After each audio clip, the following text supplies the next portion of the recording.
దినవృత్తాంతములు 2వ గ్రంథము 14వ అధ్యాయము. దినవృత్తాంతములు 2వ గ్రంథం 14వ అధ్యాయము.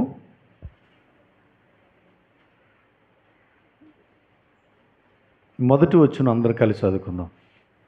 దినవృత్తాంతములు 2వ గ్రంథం 14వ అధ్యాయము మొదటి వచ్చును అందరం కలిసి చదువుకుందాము. ప్రారంభించుకుందాం. అబియా తన పితరులతో కూడా నిద్రింపగా జనులు అతనిని దావీదు పట్టణమందు పాతిపెట్టిరి. అతనికి బదులుగా అతని కుమారుడైన ఆస రాజాయను. ఇతని దినములలో దేశము 10 సంవత్సరములు నెమ్మది పొందెను. మనం చదివినటువంటి యొక్క భాగంలో యూదా దేశాన్ని పరిపాలన చేసినటువంటి ఆస అనేటువంటి రాజు గురించినటువంటి సంగతులు బైబిల్లో రాయబడ్డాయి. వాటిని ఇప్పుడు మనం ధ్యానం చేసుకుంటున్నాం. ఇశ్రాయేలు 12 గోత్రాలు ఐక్యతతో ఉన్నప్పుడు ఆ రాజ్యాన్ని మొట్టమొదటిగా సౌలు పరిపాలన చేశాడు. రెండవదిగా దావీదు పరిపాలన చేశాడు. దావీదు తర్వాత 3వ రాజు సొలొమోను పరిపాలన చేశాడు.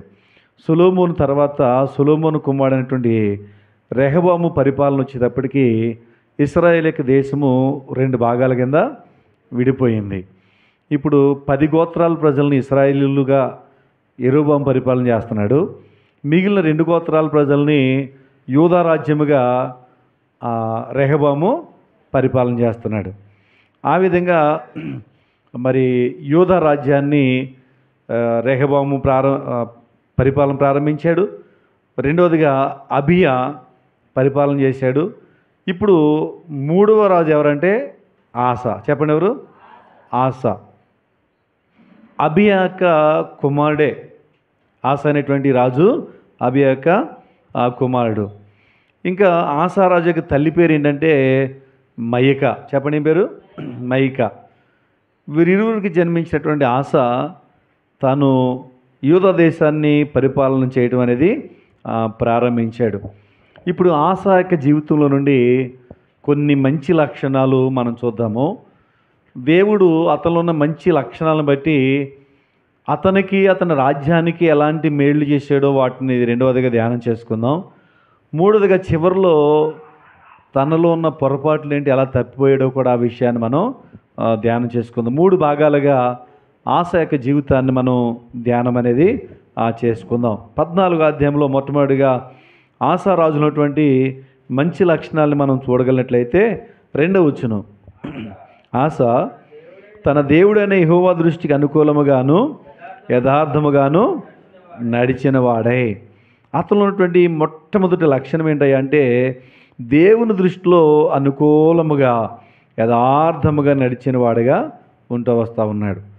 చాలామంది మనుషుల దృష్టిలో పడాలని చెప్పి ప్రయత్నం చేస్తూ ఉంటారు. వాళ్ళ క్రియలు కానివ్వండి, వాళ్ళ మాటలు కానివ్వండి, మనుషులు మెప్పు పొందాలి, మనుషుల దృష్టిలో మేము భక్తి కలిగిన వారు అని వాళ్ళు అనుకోవాలని, అలా అనిపించుకునే దాని కొరకు చాలామంది మనుషులు అయితే తాపత్రయపడుతూ ఉంటారు. అది కరెక్ట్గానే కాదు. ఏది కరెక్టే అంటే దేవుని దృష్టిలో అనుకూలముగా మనం నడుచుకోవాలి. ఏదో మనకు తోచినట్లుగా మనం జీవిస్తూ పర్వాలేదులేని అనుకూలంగా ఉన్నానంటే అది భక్తిగానే కాదు. చాలామంది రాజులు కాలంలో చూస్తాం, వాళ్ళకు తోచినట్లుగా బ్రతుకుతూ మాకు దేవుడు తోడుగా ఉన్నాళ్లే అని ఊహించుకుంటూ వెళ్ళిపోయారు. చాలా నష్టాలు వాళ్ళ జీవితాల్లో పొందుతూ వచ్చారు.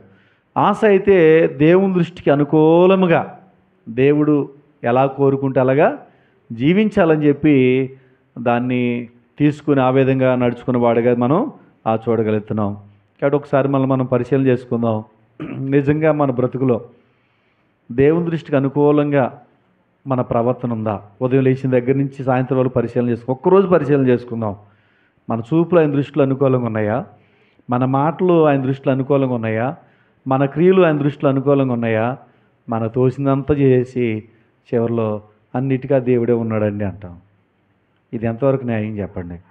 కానీ ఆస యొక్క జీవితం అలాగా లేదు. దేవుని దృష్టిలో యథార్థంగా బ్రతికాడు. యథార్థం అనేది చాలా ప్రాముఖ్యమైంది. మన కీర్తన గ్రంథంలో 15వ అధ్యాయంలో కూడా యథార్థ గురించి చెప్తాడు. చదువుతారు ఒకసారి. కీర్తన గ్రంథం 15వ అధ్యాయం మొదటి నుంచి చదవండి. యెహోవా నీ గుడారంలో అతిథిగా ఉండదగిన వాడెవడు? నీ పరిశుద్ధ పర్వతం మీద నివసింపదగిన వాడెవడు?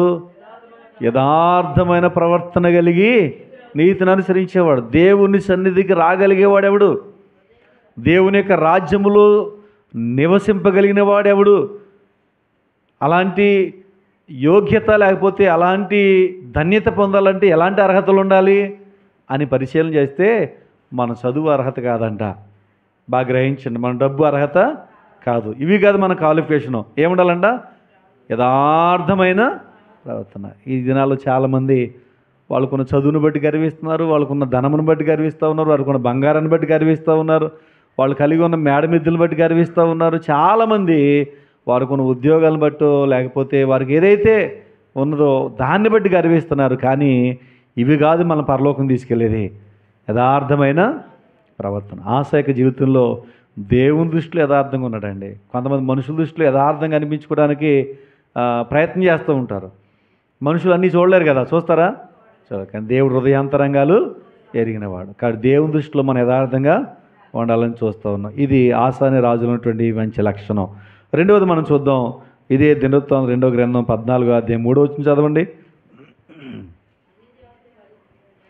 అన్ని దేవతల బలిపీఠములను పడగొట్టి ఉన్నత స్థలములను పాడు చేసి ప్రతిమలను పగలగొట్టి దేవతా స్తంభములను కొట్టివేయించి. ఇక్కడ మనం చూస్తూ ఉన్నాం, కొంతమంది రాజుల కాలంలో దేవుని ప్రజలైన వీరి యొక్క దేశంలోనికి విగ్రహారాధన వచ్చేసింది. దేవుడు ఏమాత్రం వారిని ఇష్టపడలే. ఏమన్నాడంటే, వారు కనానికి వెళ్ళకముందే అన్నాడు, ఇదిగో మీరు విడిచిపెట్టి వచ్చిన ఐగుప్తు దేశ ఆచారాలు పాటించద్దు, కనాను దేశం వెళ్తున్నారు, వాళ్ళ ఆచారాలు కూడా మీరు పాటించద్దు, వాళ్ళు వెంబడించినటువంటి వాటిని కూడా మీరు విగ్రహ రూపంలో మీరు చేసుకోవద్దని చెప్పాడు. కానీ వీళ్ళు క్రమేపీ కాలం గడిచే కొలది దేవుని పిల్లలై ఉండి వాళ్ళు కూడా విగ్రహారాధనలో పడిపోతూ వచ్చారు. చదువుతారా? నిర్గమకాండ 20వ అధ్యాయంలో 4వ వచనంలో విగ్రహారాధన గురించి స్పష్టంగా దేవుడు వారికి మోషే ద్వారా ఆజ్ఞ ఇచ్చాడు. అది వాళ్ళు దేవుని ప్రజలు కాబట్టి దాన్ని అనుసరించాలి. కానీ దేవుని ప్రజలై ఉండి మేము దేవుని పిల్లలని చెప్పుకున్నారు, కానీ వాళ్ళు ఆజ్ఞలను అనుసరించిన వారికి అక్కడ లేరు. చదవండి. పైన ఆకాశం అందే కానీ క్రింద భూమి అందే కానీ భూమి క్రింద ఉండే నీళ్ళ అందే కానీ ఉండు దేని రూపమునైనను విగ్రహమునైనను నీవు చేసుకొనకూడదు, వాటికి సాగలు పడకూడదు, వాటిని పూజింపకూడదు. ఇది ఇశ్రాయేలు ప్రజలకు కట్టడగా ఆజ్ఞగా దేవుడు మోషే ద్వారా ఇచ్చాడు. ఎందుకు ఇచ్చాడు ఈ ఆజ్ఞ అంటే, దేవుడు ఎవరంటండి? మనకి యోహాను సువార్తలో చూస్తాం కదా, 4వ అధ్యాయంలో దేవుడు ఆత్మ గనక ఆయన ఆరాధించేవారు ఆత్మతోనూ సత్యముతోనూ ఆరాధించేవారు. దేవుడు ఆత్మస్వరూపై ఉన్నాడు, ఆయన ఒక బొమ్మలో ఉన్నవాడు కాదు. అది వాళ్ళకి స్పష్టంగా తెలుసు. తెలిసినా కానీ వారి కాలంలో క్రమేపీ దినాలు గడిచే కొలది వారు కూడా కొన్నిటిని పూజించడం ప్రారంభించారు. అయితే ఆసా అనే రాజు ఎప్పుడైతే రాజ్యాన్ని పరిపాలన చేస్తున్నాడో, అరే నా కాలములో నా రాజ్యములో దేవునికి ఇష్టం కానీ ఉండడానికి వీల్లేదు అని చెప్పి వాటన్నిటినీ తొలగించేసాడంట. ఆసాలో ఎంత రోషం ఉందో చూడండి. యూదా దేశంలో అలాంటివి ఉండడానికి వీల్లేదని చెప్పి వాటిని తొలగించేశాడు. ఇంకా మనం చూస్తూ ఉంటే ఆశ యొక్క తల్లి ఉందే, ఆమె కూడా విగ్రహారాధన బాగా చేసేది. చూడండి, ఒకసారి చూస్తే 15వ అధ్యాయంలో 16వ వచనం చదవండి. దినవృత్తాంతం 2వ గ్రంథం 15వ అధ్యాయం 16వ వచనంలో, మరియు తన తల్లి అయిన మయక అసహ్యమైన ఒక దేవతా స్తంభమును నిలిపినందున. చూడండి, తల్లి ఎలా ఉందంటే అక్కడ ఒక పట్టపు దేవిగా ప్రజల ద్వారా మరి ఎంతో ప్రశంసించబడుతూ ఉంది. ఒక ఉన్నతమైనటువంటి స్థితిలో తాను ఉండి తాను పూజించబడుతున్నట్లుగా తను బిహేవ్ చేస్తూ ఉంది. కానీ తను చేసిన పని ఏంటంటే ఒక దేవతా స్తంభాన్ని నిలబెట్టింది. దేవునికి విరుద్ధమైనది చేసింది ఎవరంటే తన సొంత తల్లే. అరే నా తల్లి కాబట్టి దీన్ని విడిచిపెట్టేస్తానులే అని అనలే. అలా అనలేదు. ఈ దినాల్లో చాలామందిలో స్వార్థాలు ఉంటాయి. స్వార్థాలు ఉంటాయి. కానీ ఆనాడు ఆసాకి జీవితంలో అలాంటి స్వార్థము లేదు. వెంటనే తల్లి నువ్వు నిలబెట్టింది పడగొట్టేశాడు. తను ఉన్నటువంటి పట్టపుదేవిగా ఉన్నటువంటి ఆ స్థితిలోంచి తన కిందకి తీసేసాడు. ఆ హోదా లేకుండా తొలగించేసాడు. ఆశ ఎంత రోషం కలిగినవాడా. కొంతమంది స్వార్థం బైబిల్లో మనం చూడగలం. ఏలి ఏమంటాడంటే, ఏలి అనేటువంటి యాజకుడు ఉన్నాడు కదా బైబిల్లో, అతను ఏమంటాడంటే తన కుమారులు తప్పు చేస్తూ ఉంటే, నాయనలారా మీరు మరి పరిచర్య చేయడానికి వచ్చిన స్త్రీలతో పాపం చేస్తున్న మాట నాకు వినపడుతుంది, అది కరెక్ట్ కాదురా, అలాగ చేయకూడదురా అన్నాడు ఎంత మెల్లిగా. దేవుడు ఒక రోజున సమూయేలుతో మాట్లాడితే సమూయేలు తనతో మాట్లాడిన సంగతి ఏలి విని, నీతో ఏం మాట్లాడాడో అది స్పష్టంగా నాకు చెప్పు అని అడిగి ఏమన్నాడు తెలుసా? ఎంత కఠినంగా మాట్లాడతాడో. దేవుడు చెప్పిన మాట నువ్వు దాస్తే యావత్తు శిక్ష నీకు వస్తుంది, జాగ్రత్త. అంటే సమూయేలునైతే ఒక రకంగా మాట్లాడాడు, ఏలినైతే ఏలి కుమారులనైతే ఓ రకంగా మాట్లాడు. నాయనలారా తప్పు చేయకండిరా, అతనేమో జాగ్రత్త శిక్ష పడిపోద్ది అని హెచ్చరిస్తున్నాడు. చాలామంది కుటుంబాల్లో ఎదటి వ్యక్తులనేమో ఏం చేస్తారు? గద్దించేస్తారు, సరి చేసేస్తారు. తన సొంత కుటుంబంలోని వ్యక్తులనేమో అసలు సరిచేయరు. అది భక్తి లక్షణం కాదు. కానీ ఆశ తన కుటుంబంలో తప్పు జరుగుతుంటే దాన్ని కూడా తను వేసాడు, సరిచేసాడు. ఇది భక్తి కలిగిన వారి యొక్క లక్షణం అన్నమాట, లక్షణం. కాబట్టి ఆశలో ఉన్నటువంటి మంచి లక్షణాన్ని మనము చూడగలుగుతున్నాం. ఆశ యెహోవా ధర్మశాస్త్రాన్ని ఎరిగినవాడు. ఎరగడమే కాదు, ధర్మశాస్త్రాన్ని తను అనుసరించిన వాడిగా మనం చూడగలం. అలాగే మన జీవితాల్లో దేవునికి ఏమైనది, దేవునికి ఇష్టం కానిది ఏదైనా ఉంటే దాన్ని మనం ఏం చేయాలి చెప్పండి? తొలగించేసుకోవాలి. తొలగించుకుని దేవునికి ఇష్టం లేనిది ఏది మనము చేయకూడదని నేర్చుకుంటున్నాం. కొలసీ పత్రికలో 3వ అధ్యాయంలో మొదటి 2 వచనాలు రాయబడి ఉంది, చదవండి. కొలసీ పత్రిక 3వ అధ్యాయము మొదటి 2 వచనాల్లో, మీరు క్రీస్తుతో కూడా లేపబడిన వారైతే పైనున్న వాటినే వెదకుడి కానీ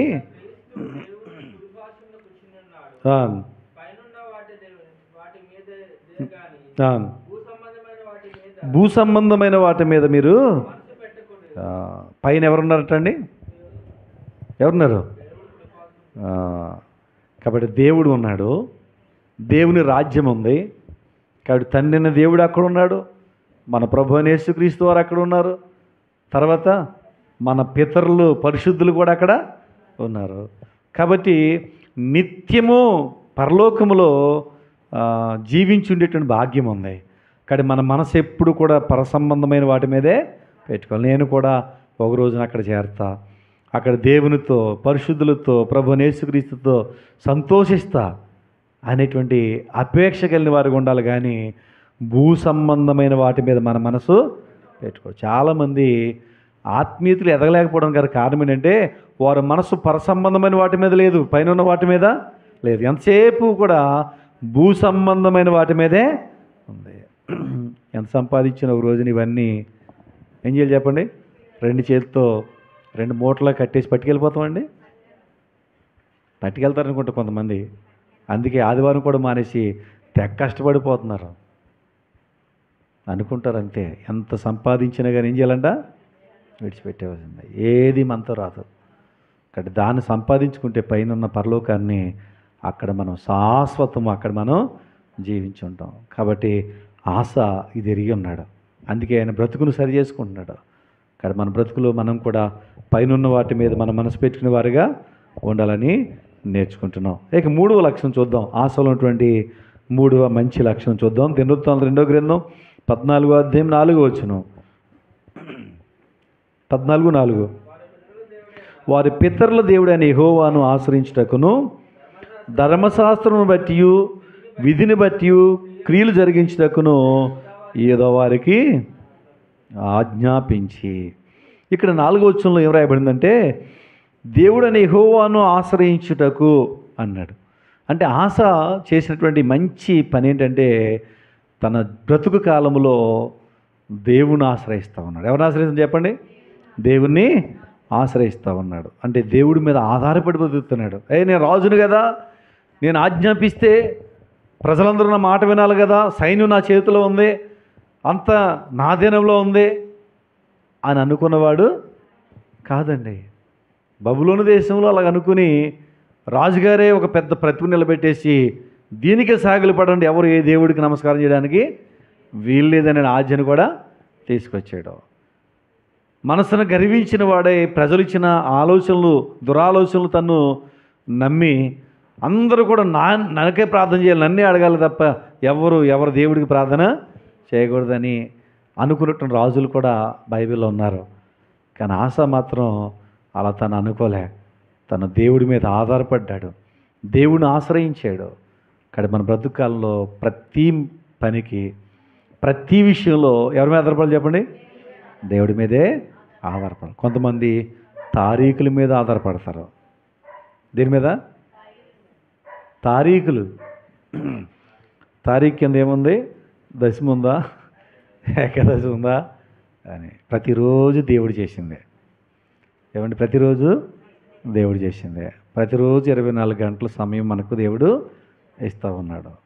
కాబట్టి దేవుడు చేసిన ప్రతిరోజు మంచిదే అని దేవుని వాక్యము చెప్తా ఉంది. కొంతమంది అమావాస్యని అమ్మో అని భయంకరంగా దాన్ని చెడుగా భావిస్తూ ఉంటారు.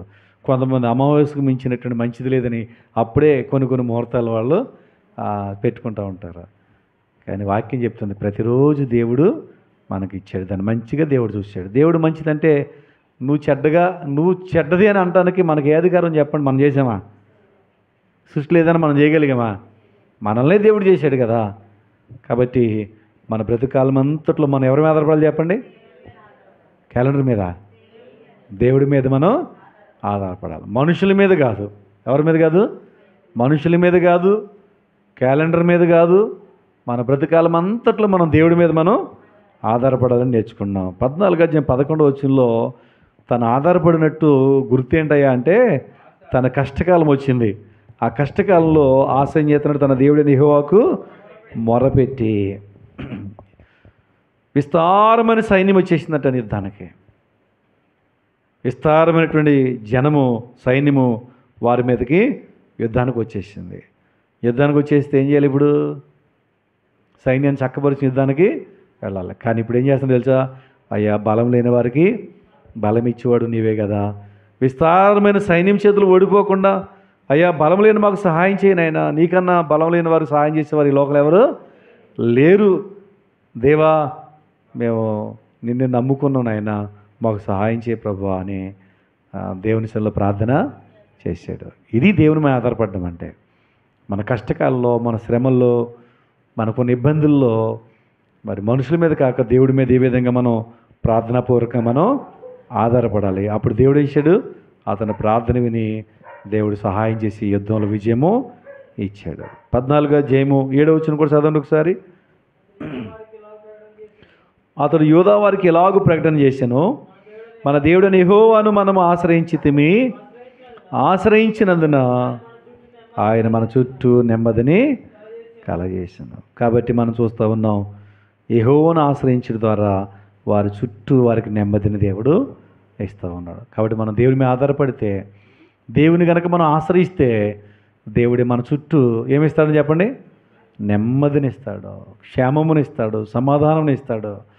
కానీ మనం దేవుని మీద ఆధారపడకపోతే నెమ్మది లేని బ్రతుకు ఈ లోకంలో మనం పొందవలసిన వారంగా ఉంటున్నాం. కాబట్టి నెమ్మదిని ఆయన అనుగ్రహించేవాడు. కాబట్టి పూర్వకాలము అస్తమాన యుద్ధాలు, అంటే యుద్ధమే, అంటే యుద్ధమే.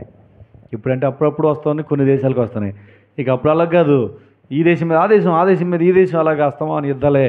ఎవరు గెలుచుకుంటూ పోతుంటే వాళ్ళు చక్రవర్తిగా పరిపాలన చేస్తూ ఉంటాడు. కానీ ఆశాకాలంలో దేవుడు నెమ్మదిని ఇచ్చాడు. కారణం అతను దేవుడి మీద ఆధారపడినటువంటి కారణం చేత. 15వ అధ్యాయము 2వ వచనం చదవండి.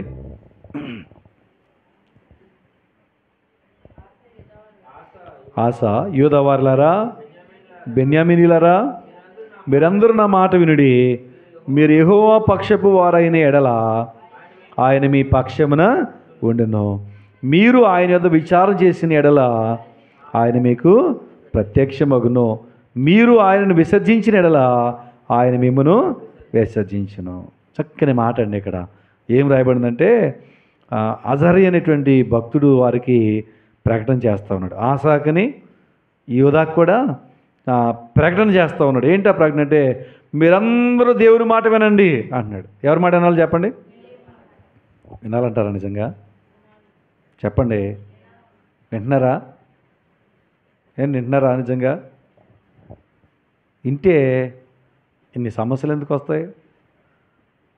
మీరు దేవుని మాట వింటే దేవుడు ఏం చేస్తారంటే, మళ్ళీ చదవండి, దేవుడి మాట వినండి, మీరు యెహోవా పక్షపు వారైన ఎడల ఆయన మీ పక్షమున, ఆయన మా పక్షం ఉండాలని మనం కోరుకునే ముందు మనం దేవుడి పక్షంగా ఉండాలండి.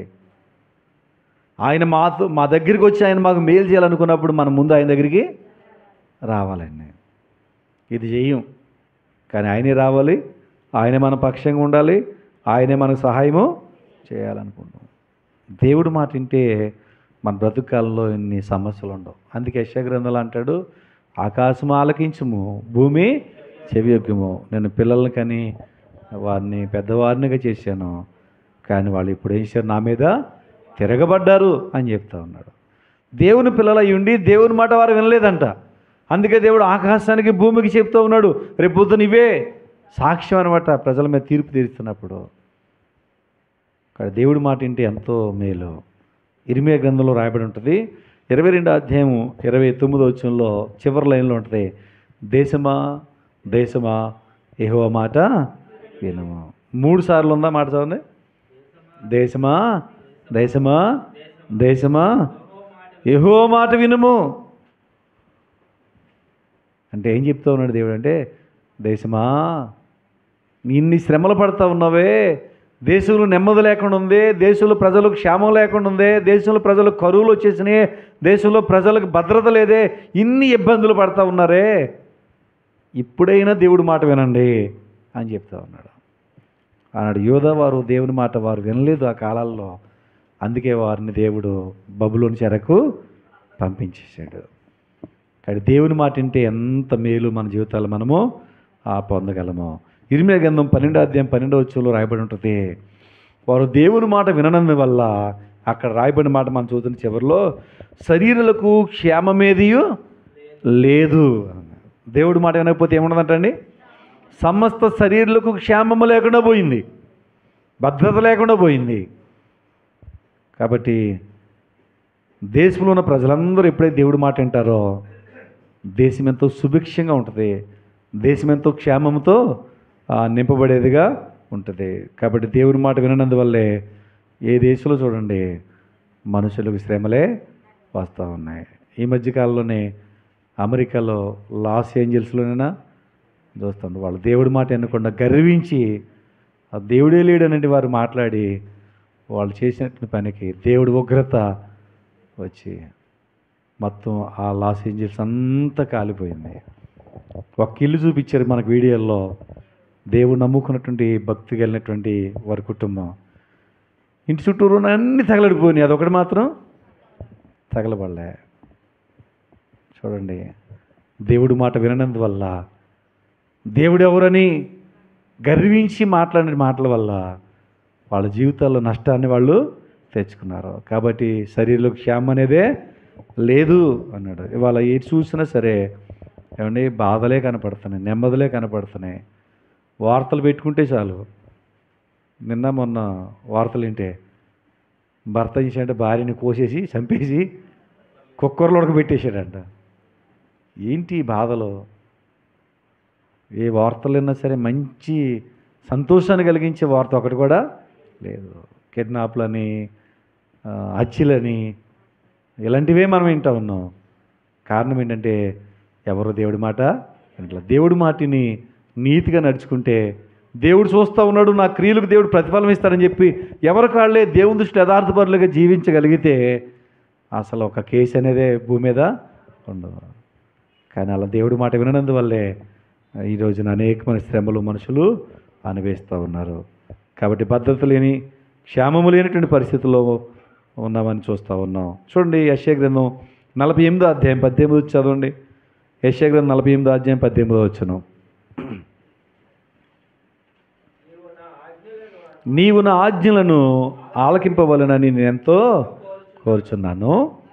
ఆలకించిన ఎడల నీ క్షేమము నది వలెను, నీ నీతి సముద్ర తరంగము వలెను ఉండును. దేవుడు అంటున్నాడు, నీవు నా ఆజ్ఞలను ఆలకింపవలని నేను ఎంతో కోరుచున్నాను. ఏమన్నాడండి ఆయన? ఏమన్నాడు?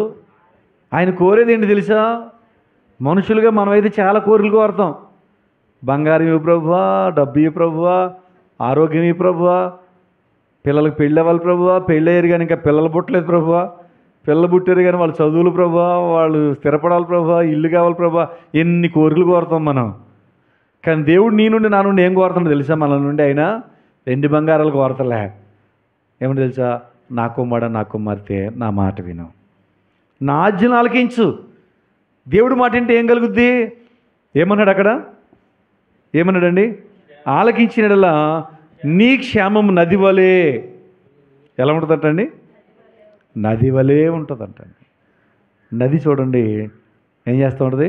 ప్రవహిస్తూ ఉంటుంది. చెరువులు ఎండిపోతాయి కదా, నదులు ఎండుతాయండి. నదిలో నీళ్ళు అలా ప్రవహిస్తూనే ఉంటాయి. ఒకవేళ వర్షాకాలం వస్తే నీళ్లు తగ్గుతాయేమో కానీ ఎండిపోవడం అనేది ఉండదు. కాబట్టి దేవుడు ఏమన్నాడంటే, నీ జీవితంలో నది వలె నీ క్షేమాన్ని ఇస్తాను. ఆ నదీ ప్రవాహం ఎలా అయితే కంటిన్యూగా వస్తుందో అట్టి క్షేమాన్ని నేను ఇస్తాను నీకు అంటున్నాడు. కాబట్టి క్షేమం కలగాలంటే దేవుని ఆజ్ఞలు ఏం చేయాలి చెప్పండి? మనం చెప్పాలి, ఆలకించాలి. దేవుడి మాట మనం వినాలి. ఆశ జీవితంలో 3వ మంచి లక్షణం, దేవుడి మాట విన్నాడు. ఎవరి మాట చెప్పండి? దేవుడి మీద ఆధారపడ్డాడు. ఆ తర్వాత భక్తుడు చెప్పిన దేవుడి మాట తను విన్నాడు.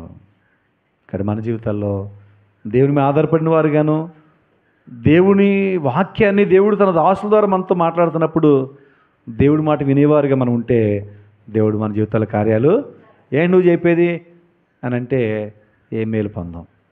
మనం ఇంటేనే మన జీవితాల్లో కార్యాలు దేవుడు చేస్తాడు. ఇక 4వ మంచి లక్షణం చూద్దాం. చూడండి, దినవృత్తాంతాలు 2వ గ్రంథం 15వ అధ్యాయం 8వ వచనం.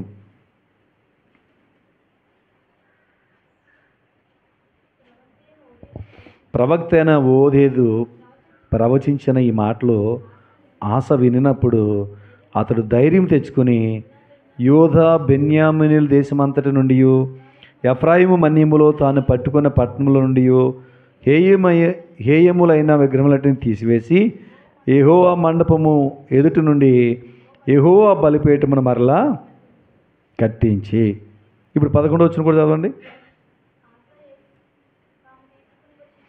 తాము తీసుకుని వచ్చిన కొలసొమ్ముల నుండి ఆ దినమున 700 ఎద్దులను 7,000 గొర్రెలను యెహోవాకు బలులుగా అర్పించను. ఇతని భక్తి ఎంత గొప్పదంటే అతనిలో మంచి లక్షణం మనం చూస్తున్నాం కదా. ఇప్పుడు దేవుని నామం పేట బలిపీఠం కట్టి ఇప్పుడు ఆ బలిపీఠం మీద బలులు అర్పిస్తూ ఉన్నాడు. ఇది ఎంత మంచి లక్షణం అండి ఇది.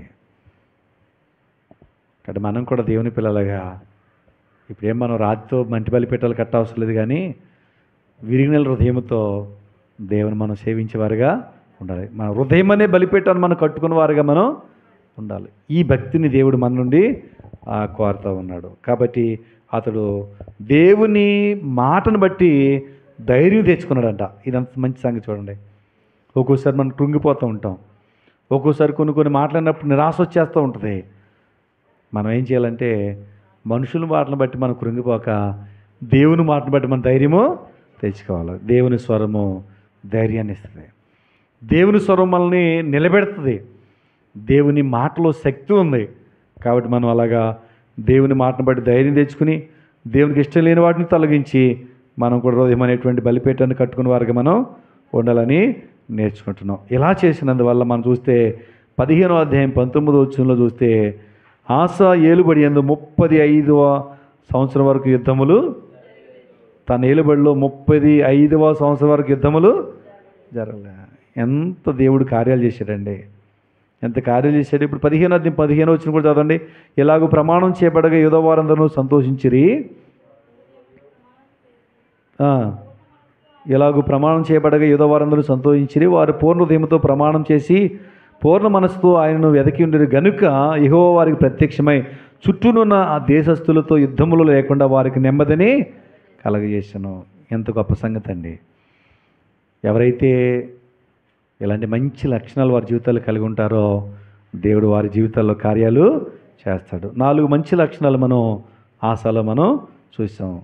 ఇలాంటి మంచి లక్షణాలు కలిగి ఉన్నందువల్ల దేవుడు ఆశ జీవితంలో ఏం చేశాడు?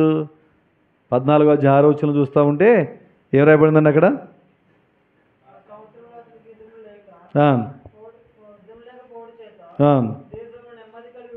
దేశములు నెమ్మది కలిగి ఉంది, విశ్రాంతి దయచేశాడు. యూదా దేశమున ప్రాకారములు గల పట్టణములను ఏమేడంటే అండి, కొంతమంది కాలంలో ఏమీ కట్టలేరు. ఎందుకంటే ఒక పక్కన యుద్ధాలు వచ్చేస్తున్నాయి అనుకోండి, వాళ్ళు పరిపాలన కాలం అంతట్లో వచ్చిన డబ్బు కానివ్వండి, పండిన పంటల ద్వారా వచ్చినటువంటి ఆస్తి కానివ్వండి, సైన్యానికి పెడతాం, యుద్ధాలకు వెళ్తామే సరిపోద్ది. కానీ ఇతని కాలంలో యుద్ధాలు జరగనందువల్ల ఏం జరిగిందంటే అండి, పట్టణాలు కట్టాడు, నిర్మాణాలు చేపట్టాడు. అంటే అతని కాలంలో అభివృద్ధి అనేది జరిగింది. ఎప్పుడైతే మనం మంచి భక్తిని కలిగి ఉంటామో దేవుడు మనల్ని, మన కుటుంబాలను కూడా దేవుడు ఏం చేస్తాడు? అభివృద్ధిలోనికి తీసుకుని వస్తాడు. ఇవేమి చేయకోకుండా దేవుడు దీవించాలంటే ఎలా చెప్పండి? ఇక్కడ ఆశ జీవితంలో పట్టణాలు కట్టగలిగాడు, ప్రాకారాలు చుట్టూ కట్టి చక్కగా అలాంటి అభివృద్ధి తన జీవితంలో పడు. కాబట్టి మనం కూడా వాక్యం వింటే, వాక్య పిల్లలు మనం జీవిస్తే దేవుడు నెమ్మదితో కూడిన జీవితాలు కట్టుకునే కృపదేవుడు ఇస్తాడు. ఇది నాలో చాలామంది కుటుంబాలు కడుతున్నారు కానీ నెమ్మదితో కూడిన జీవితాలని కట్టలేకపోతున్నారు. కానీ దేవుడు మాట వింటే దేవుడు నెమ్మదితో జీవించేటువంటి జీవితాన్ని కట్టబడే కృపదేవుడు ఆయన ఇస్తాడు. ఇక రెండవదిగా మనం చూస్తే దినవృత్తాంతములు 2వ గ్రంథం 14-7 కలిగిన ఆశీర్వాదం అంటే వారి చుట్టూ కూడా దేవుడు ఏం చేశాడంటే అండి, నెమ్మదిని కలగజేశాడు. ఇప్పుడేమో పట్టణాలు ప్రాకారాలు కట్టేశాడు. రెండవ మేలు ఏంటయ్యా అంటే వారి చుట్టూ నెమ్మదిని కలగజేశాడు. సరిహద్దులో సమాధానం నుంచి వారికి నెమ్మదినిచ్చినట్లుగా తన పిల్లలమైన మనకు కూడా దేవుడు సరిహద్దులో సమాధానం ఇచ్చి నెమ్మదినైనా కలుగజేస్తాడు. మూడవ మేలు ఏంటంటే దినవృత్తాంతం 2వ గ్రంథం 14-7 వారు పట్టణములను కట్టి వృద్ధి చెందారు అనే మాట చూస్తూ ఉన్నాం. కాబట్టి కట్టడం పెద్ద గొప్ప కాదు, కట్టిన తర్వాత వాళ్ళు ఏమవ్వాలి? వృద్ధి చెందాలి. అది నిజమైన ఆశీర్వాదం. కాబట్టి ఆ విధంగా వారి జీవితాల్లో అలాంటి వృద్ధిని దేవుడు ఇచ్చాడు. 4వదిగా ఏం చేశాడంటే 14-8 చూస్తుంటే ఇప్పుడు వారి యొక్క సైన్యం యొక్క సంఖ్యను అక్కడ ఇస్తూ ఉన్నాడంటే అతని కాలంలో ఏమండి సైన్యం పెరిగింది, జనాభా సంఖ్య ఏమైంది? పెరిగింది. అంటే వారు బలం పొందుకున్నారు. కొంతమంది రాజుల కాలం యుద్ధానికి వెళ్ళి సైన్యం ఏమైపోతారు? ఓడిపోతే చచ్చిపోతారు. అంటే సైన్యం తగ్గిపోతూ వచ్చింది, బలహీనపరచబడిపోతూ వచ్చింది. కానీ ఇతని కాలంలో సంఖ్య పెరిగిందంటే వారు బలాన్ని పొందుకున్నారు. కనుక దేవుడు తన పిల్లలైన మన జీవితాల్లో కూడా ఇటు కృపను అనుగ్రహించేవాడు. 5వదిగా చూస్తే ఏం మేలు చేశాడయ్యా అంటే దినవృత్తాంతం 2వ గ్రంథం 14-11-12 చూస్తే కూషీయులు 1000 మంది సైన్యం దండెత్తి వస్తే వాళ్ళని ఎదుర్కొనేంత సామర్థ్యం వీళ్ళ దగ్గర లేనప్పుడు దేవుని దగ్గర ప్రార్థన చేస్తే దేవుడు అద్భుతంగా విజయాన్ని ఇచ్చాడు. నేను నా జీవితంలో శత్రు పోరాటాల నుంచి దేవుడు అద్భుతంగా విజయాన్ని ఇస్తాడు. ఆశవలే భక్తిగా మనం జీవిస్తే దేవుడు తప్పకుండా మన జీవితంలో కార్యాలు చేస్తాడు. కాబట్టి ఇప్పుడు 2 మాటలు మనం చూసాం. ఒకటి ఆశ యొక్క భక్తి లక్షణాలు లేక మంచి లక్షణాలు మనం చూసాం. రెండవదిగా అలా జీవించిన కారణం చేత దేవుడు చేసినటువంటి ఆ దేశానికి, ఆ ప్రజలకు, ఆశకు దేవుడు చేసినటువంటి మేళ్ళేంటో మనం జ్ఞాపకం చేసుకున్నాం. ఇప్పుడు మూడవదిగా ఇంత గొప్ప భక్తిగా బ్రతికి ఇన్ని మేళ్ళు పొందినటువంటి ఆశ తన జీవితంలో చివరిలో కొన్ని పొరపాట్లు చేశాడు. ఇది చాలా విచారకరమైన సంగతి. చాలామందిని మనం చూస్తూ ఉంటాం, విశ్వాసులు కూడా ప్రారంభంలో చాలా భక్తిగా ఉంటారు, దినాలు గడిచే కొద్ది చల్లారిపోయి దేవుని దూరం అయిపోయిన వాళ్ళు చాలామంది ఉన్నారు. కాబట్టి ఒకసారి మనం ఆశాకి జీవితాన్ని మనం చూద్దాం. ఎందుకంటే క్రైస్తవ భక్తి ఏదో ప్రారంభించడమే కాదు. ప్రసంగి గ్రంథంలో ఎవరు రాయబడుతుంది? 7వ అధ్యాయం 8వ ఏముంటుందంటే కార్యారంభము కంటే కార్యాంతం మేలుకరంగా ఉండాలి. అంటే ఆరంభ సూర్యులుగా ఉంటాం కాదు, మన ముగింపు కూడా అంత భక్తిగా ఉండాలని దేవుడు చెప్తూ ఉన్నాడు. కాబట్టి ఇది చాలా ప్రాముఖ్యమైనటువంటి సంగతి. కానీ ఆశ జీవితంలో విచారం ఏంటంటే ఇంత భక్తిగా బ్రతికి ఇన్ని మేళ్ళు పొంది చివరిలో తన జీవితంలో కొన్ని పొరపాట్లు చేశాడు. అవి ఎందుకంటే ఇప్పుడు చెప్తున్నారు అంటే మన బ్రతుకాలంలో అతను మంచి మనం చూసాం, అతను చెడు కూడా ఎందుకు చూడాలంటే అలాంటి చెడ్డ బతుకు మనలో రాకుండా మనం జాగ్రత్త పడడానికి తప్పకుండా వాటిని మనం జ్ఞాపకము చేసుకోవాలి. 16వ అధ్యాయం మొదటి నుంచి చదవండి. దినవృత్తాంతాలు 2వ గ్రంథం 16వ అధ్యాయం మొదటి వచ్చును. ఆసా ఏలుబడి యందు 36వ సంవత్సరమున ఇశ్రాయేలు రాజైన బయషా యోధా వారి మీద దండెత్తి బయలుదేరి యోధా రాజైన ఆసా యొద్దకు రాకపోకలు జరగకున్నట్లు రామాను కట్టింపగా ఆసా యెహోవా మందిరమందును రాజనగరనందును ఉన్న బొక్సములోని వెండి బంగారం తీసి దమస్కు నివాసము చేయి సిరియా రాజుకు బెన్హదదు వద్దకు దూతల చేత పంపించి, నా తండ్రికి నీ తండ్రికి కలిగి ఉన్నట్లు నాకును నీకును సంధి కలిగి ఉన్నది, వెండిని బంగారం నీకు పంపి ఉన్నాను. ఇశ్రాయేలు రాజైన బయషా నన్ను విడిచి ఆవలికి పోనట్లుగా నీవు అతనితో చేసి ఉన్న సంధిని భంగము చేయమని వర్తమానము చేశాను. ఇక్కడ మనం చూస్తూ ఉన్నాం, ఇశ్రాయేల్ రాజు అయినటువంటి బయషా ద్వారా మరి ఆపద వచ్చిందంట. ఎవరికి? ఏమండి? ఆసాకి. వచ్చినప్పుడు ఏం చేయాలంటే అతడు ఎప్పుడు కూడా తను చేసినటువంటి పని ఏంటంటే దేవుడిని ఆశ్రయించేవాడు, దేవుడి దగ్గరికి వెళ్ళి ప్రార్థన చేసేవాడు యుద్ధం వచ్చిందంటే. కానీ ఇప్పుడు ఏం చేస్తా ఉన్నాడు? ఏమండి? దేవుని దగ్గరికి వెళ్ళలేదు, కానీ ఈ విషయంలో సిరియా రాజు అయినటువంటి బెన్హదదును ఆశ్రయించాడు. అయ్యా నీవు వచ్చి నాకు సహాయము చేయాలి. చూడండి, దానికోసం డబ్బంతా తీసి అక్కడ ఇస్తున్నట్లుగా. అంతేకాదు దేవుని మందును రాజనగర్లో ఉన్న డబ్బంతా తీసుకెళ్ళి ఇస్తున్నాడు. అంటే అక్కడ మనం చూస్తున్నాం, పెద్ద యుద్ధం వచ్చినప్పుడేమో 14-11 వచ్చంలో దేవుడి మీదకే ఆధారపడ్డాడు వెళ్ళి, చిన్న యుద్ధం వస్తేనేమో మనుషుల మీద ఆధారపడుతున్నాడు. మనం కూడా అంతే. ఒక్కోసారి ఇక ఎవరో తీర్చలేని సమస్య వచ్చేస్తే ఇక దేవుడి నుండి దిక్కులేను, దేవుడి దిక్కండి అని చెప్పి దేవుడి దగ్గర వచ్చి పడిపోతాం, బొల్లు నేడ్చేస్తుంటాం.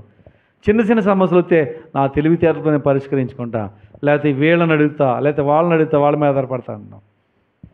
క్రైస్తవులుగా, దేవుని పిల్లలుగా ప్రతి విషయంలో మనం దేవుడి మీద ఆధారపడాలి, దేవుని ఆశ్రయించాలి. అప్పుడు దేవుడు మనకు సహాయము చేస్తాడు. ఆశ చేసినటువంటి మొట్టమొదటి తప్పు ఏంటంటే చిన్న యుద్ధం వస్తే ఇది ఆఫ్టర్ ఆల్ దీనికి కూడా దేవుడి దగ్గరికి వెళ్ళాలా అని అనుకున్నాడు. అదే అతను చేసినటువంటి పొరపాటు. సమస్య చిన్నదైనా పెద్దయినా, ఏమంటే ప్రమాదం చిన్నదైనా పెద్దయినా మనం దేవుడి మీద ఆధారపడితే దేవుడు తప్పకుండా మన సహాయము చేస్తాడు. ఆశ చేసిన పొరపాటు అయితే. రెండవదిగా మనం చూస్తే ఆశలో ఉంటే పొరపాటు 16వ అధ్యాయం 7వ వచనం నుండి 10వ వచనం వరకు చూడగలిగితే, ఆ కాలము దీర్ఘదర్శి అయిన అనాని యోధా రాజైన ఆసా యొద్దకు వచ్చి అతనితో ఇలాగూ ప్రకటించాను, నీవు నీ దేవుడిని యెహోవాను నమ్ముకొనక సిరియా రాజును నమ్ముకుంటివే. సిరియా రాజు యొక్క సైన్యము నీ వశము నుండి తప్పించుకొని పోయిను. బహువిస్తారము రథములను గుర్రపు రౌతులను గల కూషీలను లూబీలను గొప్ప దండే వచ్చింది కదా. ఆయనను నీవు యెహోవాను నమ్ముకున్నందున ఆయన వారిని చేతికి అప్పగించాను.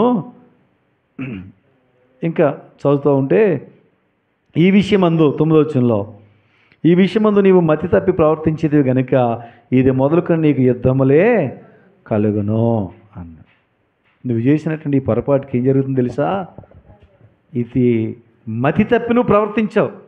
దేవుడిని పక్షంగా ఉండి ఇన్ని కార్యాలు చేస్తే దేవుడు పక్కనెట్టి నువ్వు సిరియా రాజు మీద ఆధారపడతావా? నువ్వు మతి తప్పి ప్రవర్తించావు, ఇక నుంచి నీకు యుద్ధాలు వస్తాయా అని చెప్పాడు. చెప్తే ఏం చేయాలి చెప్పండి? ఇప్పుడు దీర్ఘదర్శి అంటే దేవుని సేవకుడే, దైవజనుడే వచ్చి చెప్పాడు. దేవుని సేవకుడు లేక దైవజనుడు మనతో మాట్లాడినప్పుడు మనం ఏం చేయాలి? వినాలొద్దా? కానీ ఏం చేశాడు ఇతను? వినలేదు. కానీ ఏం చేసేది తెలుసండి? అతను తీసుకెళ్ళి బందీ గృహంలో 10వ చదవండి. ఆ దీర్ఘదర్శి అట్లు ప్రకటించినందుకు ఆశ అతని మీద కోపగించి రౌద్రము చూచి అతన్ని బందీ గృహంలో ఏం చేసి చెప్పండి? ఇప్పుడు తీయాలి చెరసాల్లో పాడేశాడు. ఏయ్, నేను ఎవరనుకో రాజుని, నా దగ్గరికి వచ్చి నా తప్పుని చెప్తావా అని రౌద్రము కోపం చూపించాడు. కానీ 1000 రెట్లు దావీదు బెటర్ అండి. దావీదు దగ్గరికి నాతాను అనే ప్రవక్త వచ్చి నువ్వు పాపం చేసిన వాడు నీవే అని అన్నప్పుడు, నేను ఘోర పాపం చేశాను, వెంటనే ఒప్పుకుని దేవుడి దగ్గర పశ్చాత్తాపడ్డాడు దావీదు. కానీ ఆశ మాత్రం చాలా కోపం వచ్చి నన్ను పాపి అంటావా, నేను తప్పు చేశానంటావా, ఏయ్ ఈయన తీసుకెళ్ళి చెరసాల పడిండ్రా. మనం కూడా అంతే. నువ్వెవడు నన్ను హెచ్చరించడానికి? నా బ్రతుకు నా ఇష్టం, ఆదివారం మానేస్తాను, పాపం చేస్తాను, లోక సంబంధంగా జీవిస్తాను, ఇష్టానుసారంగా త్రోవ తప్పిపోతాను, నాకు ఇష్టమైతే వస్తా లేకపోతే మానేస్తా. నువ్వెవడని అంటే గట్టిగా నన్ను బెదిరించాడు, మందిరం మానేస్తా, జాగ్రత్త. లేరా ఇలాంటి వాళ్ళు ఈ దినాల్లో? లేరండి. అక్కడైతే రాజు కాబట్టి బందీ గృహంలో పాడేసాడు, ఇప్పుడైతే నీ గుడి కాకపోతే ఇంకొక గుడి అన్నట్టు. ఆసారా కట్టండి, సెల్ ఫోన్ స్విచ్ ఆఫ్ చేయండి. కట్టి మన జీవితాల్లో మనం పరిశీలన చేసుకుందాం, ఎలా ఉన్నాం మనం. ఒక మాట చెప్పమంటారా? దేవుడి మాటలు ప్రకటిస్తూ ఉంటే అతను తీసుకోలేదంటే అర్థం ఏంటంటే, మొక్కలు ఉన్నాయి, మొక్కకి నీళ్లు పోస్తున్నాం అంటే మొక్క నీళ్లు పీల్చుకుంటుందంటే అర్థమేంటి తెలుసా అండి? అది బతికుంది కాబట్టి పోసి నీళ్ళు ఏం చేస్తుంది? పీల్చుకుంటుంది. అదే ఇప్పుడు చచ్చిపోయిన మొక్క నీళ్ళు పోయండి, పీల్చుకుంటుందా? పీల్చుకోదు. దేవుడి వాక్యాన్ని తీసుకోవట్లేదంటే, హెచ్చరికలను అంగీకరించట్లేదంటే ఆత్మీయంగా ఆ వ్యక్తి ఏమైపోయి తెలుసండి? చచ్చిన స్థితిలో ఉన్నాడు. అందుకే ఎంత వాక్యం చెప్పండి, చెవిటోడు ముందు సంకబోదినట్టే. ఆశ జీవితం అలాగ అయిపోయింది. ఆత్మీయులు చచ్చిపోయిన పరిస్థితికి వచ్చేసాడు. అది అతని జీవితంలో మనము చూస్తున్నాం. సరిగదా అంటే హెచ్చరించిన సేవకుడిని బందీగృహంలో పాడేస్తున్నాడు. అసలు ఎంత దారుణమైన సంగతి అండి. బ్రతుకుని దిద్దుకోమని హెచ్చరించిన వ్యక్తిని, చేసిన తప్పును సరి చేసుకోవడానికి వాటిని తెలియజేసిన వ్యక్తిని చెరసాలలో వేయటం ఎంత విచారమైనటువంటి సంగతి అండి. ఈ దినాల్లో కూడా సేవకుల గురించి అలాగే చెప్పుకున్నారు. సేవకుడికి ఎవరి మీద కోపం ఉండదు, ఉంటుందా? ఏ విశ్వాసం మీద నిజమైన దైవ సేవకుడికి ఎప్పుడు కోపం ఉండదు. మరి ఎందుకంటే మా ఆయన కోపంగా చూస్తున్నారు లేకపోతే మమ్మల్ని గద్దేస్తున్నారంటే దేవుడి ప్రేమను బట్టి మీరు మారాలని, మీ జీవితాలు మారి ప్రభువుకు దగ్గర అయ్యి ఆయన వచ్చినప్పుడు క్రీస్తు స్వరూపాన్ని ధరించుకున్న వారే ఆయనతో ఎత్తబడి ఆయన రాజ్యంలో ఉంటారనేటువంటి ఈ సదుద్దేశంతో దేవుని సేవకుడు చెప్తాడు తప్ప ఎవరి మీద కోపం అనేది ఉండదండి. ప్రేమ ఏం చేద్దని గద్ది, నిజంగా ప్రేమించేవాడు ఏం చేస్తాడు? గద్దిస్తాడండి. అసలు ప్రేమ లేనివాడు ఏం చేస్తాడు? పగవాడు అంటే లెక్కలేని ముద్దులు పెడతాడండి, బైబిల్లో ఉంది. పొగుడుతున్నాడు కాబట్టి ఈడు మంచివాడు అనుకున్నావేమో, నీ నాశనాన్ని కోరుకుంటున్నాడు. హెచ్చరించి సరి చేసేవాడు నీ జీవితాన్ని దిద్ది నేను ఇచ్చేవానికి నడిపించడానికి ప్రయత్నము చేస్తాడు. కాబట్టి మనల్ని హెచ్చరించే దైవ సేవకులు ఉంటే మనకు ఆశీర్వాదకరం. ఈ దినాల్లో చాలా స్థలాల్లో హెచ్చరించే దైవ సేవకులు లేరండి. అందుకనే చాలామంది ఆత్మీయతలో చల్లారిపోతున్నారు. అక్కడ ఆశవల్లి మనం ఉండకూడదని ఈ రెండు విషయాలు మనం చూస్తున్నాం. ఇక మూడవది గతంలో ఉన్నటువంటి బలహీనత ఏంటంటే, దినవృత్తాలు 2వ గ్రంథం 16వ అధ్యాయము 12-13 చదవండి. ఆశ తన ఏలుబడి యందు 39వ సంవత్సరమున పాదములో జబ్బు పుట్టి తాను బహు బాధపడినను, దాని విషయములో అతడు యెహోవా యొద్ద విచారణ చేయక వైద్యులను పట్టుకునెను. ఆశ తన పితరులతో కూడా నిద్రించి తన ఏలుబడి యందు 41వ సంవత్సరమున మృతి నొందగా. చాలా విచారకరమైన సంగతి అండి. ఎప్పుడైతే దేవుడికి వ్యతిరేకంగా తను బ్రతికాడో, దైవ సేవకుడిని ఎప్పుడైతే తీసుకెళ్ళి చెరసాల్లో వేయించాడో దేవుడు చూస్తూ ఊరుకుంటాడా? పాదాల్లో జబ్బు పుట్టించాడంట. ఎక్కడని చెప్పండి? నడుపుతో కూడా లేదు. ఇప్పుడు పాదాల్లో జబ్బు పుట్టగానే అది పుండు పెరిగిపోతా వచ్చింది. వైద్యులు పట్టుకొని రాజవైద్యులందరిని పిలిపించాడు, రకరకాల వైద్యాలు చేయించాడు. ఎంత వైద్యం చేస్తున్నాడో రోగం అంత పెరిగిపోతుంది. ఇప్పుడైనా అరే నేను తప్పు చేశాను, దేవా నన్ను క్షమించాను, దేవుడి దగ్గరికి వస్తాడేమో చూస్తే చచ్చేదాకా రాలేదంటండి. చచ్చాక వచ్చాడు అంటారేమో, చచ్చాకేళ్ళకి వస్తాడు? సావనైనా చచ్చాడు తప్ప దేవుడి దగ్గరికి మాత్రం రాలే. వైద్యులు పట్టుకున్నాడు కానీ చచ్చేంత వరకు కూడా మళ్ళా దేవుని వైపు తాను చూడాల. ప్రియ విశ్వాసి, నీ జీవితంలో ఇలా కంకణ కట్టుకుని చావనైనా చస్తాను కానీ గుడికి వెళ్ళాను అనుకుంటున్నావా? చావనైనా చస్తాను కానీ బైబిల్ చదవను అనుకుంటున్నావా? శ్రమల్లో పోనైనా పోతాను కానీ ప్రార్థన చేసుకుని అనుకుంటావా? జాగ్రత్త, నష్టంలో ఉన్నావు. నరకానికి పోతే అక్కడ ఎంత ఏడ్చినా మళ్ళీ నీకు మారు మనసు పొందే అవకాశము. ఒకవేళ నువ్వు మారు మనసు పొందేసానన్నా నరకంలో ఉన్నవాళ్ళు పరలోకం రారు. ఎంత కఠిన హృదయం కలిగిన వాడు కానీ అక్కడికి వెళ్ళాక మారు మనసు వద్దని, అక్కడికి వెళ్ళాక నరకంలోకి వెళ్ళాక వస్తుంది. నరకంలో పడ్డాక పాతాళంలో పడిపోయాక అప్పుడు ఎంత మారు మనసు అంటే ఎంత మారు మనసు, ప్రభువా కొలతేసుకో అంటాడు. నువ్వు కొలతేసేవాడు లేడు, నువ్వు మారు మనసు వచ్చిన తీసుకెళ్ళిన పరలోకంలో పెట్టేవాడు కూడా లేడు. ఎక్కడుండగానే మన జీవం పరిమితితో కూడింది. మన ఆయుష్ దినాలన్నీ కూడా దేవుడు ముందే లెక్కించాడు. మన దినముల సంఖ్య దేవుడు తెలుసు. మన యొక్క ఆయుష్ కాలము ఏమండి ఒక నీటి బుడగ వలె ఉంది. ఆయుష్ బుడగ ఎప్పుడు ఆరిపోద్దో తెలియదు. గడ్డి పువ్వు లాంటి జీవితానికి వెళ్ళిన వారం 139వ కీర్తనలో రాస్తా వచ్చాడు. అవన్నీ కూడా లెక్కించాడట మన దినములన్నీ కూడా దేవుడు. కాబట్టి ఇప్పటికైనా మనం మారదాం. ఎక్కడైనా ఆశలాగా కంకణం కట్టుకుని దేవునికి విరోధంగా బ్రతుకుతున్నాయేమో, దేవుని మాటలు లెక్క చేయకుండా బ్రతుకుతున్నాయేమో, ఈ సమయంలో దేవుడు నీతో మాట్లాడుతున్నాడు. ఆశ చనిపోయేంత వరకు. ఒకసారి మనం చూస్తూ ఉంటే 39వ సంవత్సరం పరిపాలన చేస్తున్నప్పుడు జబ్బు వచ్చిందంటండి. చచ్చిపోయింది ఎప్పుడు?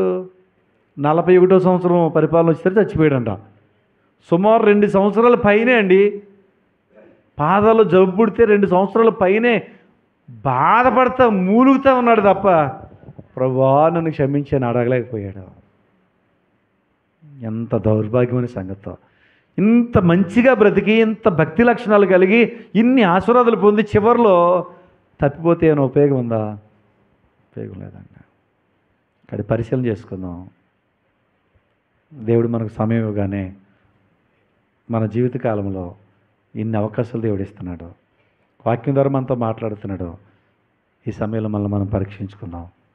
పరీక్షించుకుని ఆశవలే ఒకవేళ నా బ్రతికిలా ఉందా, నా బ్రతుకులు నేలాగా జీవిస్తున్నానా, ఇప్పుడే నేను మారతా అని అనుకుంటే దేవుడు మన జీవితాల కార్యాలు చేస్తాడు. మార్పు నొందిన వారంగా, పరీక్షించుకున్న వారుగా మన బ్రతుకులను సరిదిద్దుకుని ప్రభు కోరినట్లుగా మనం జీవించినట్లుగా ప్రభు మనందరికీ సహాయం చేయనుగాక. ఆమేన్.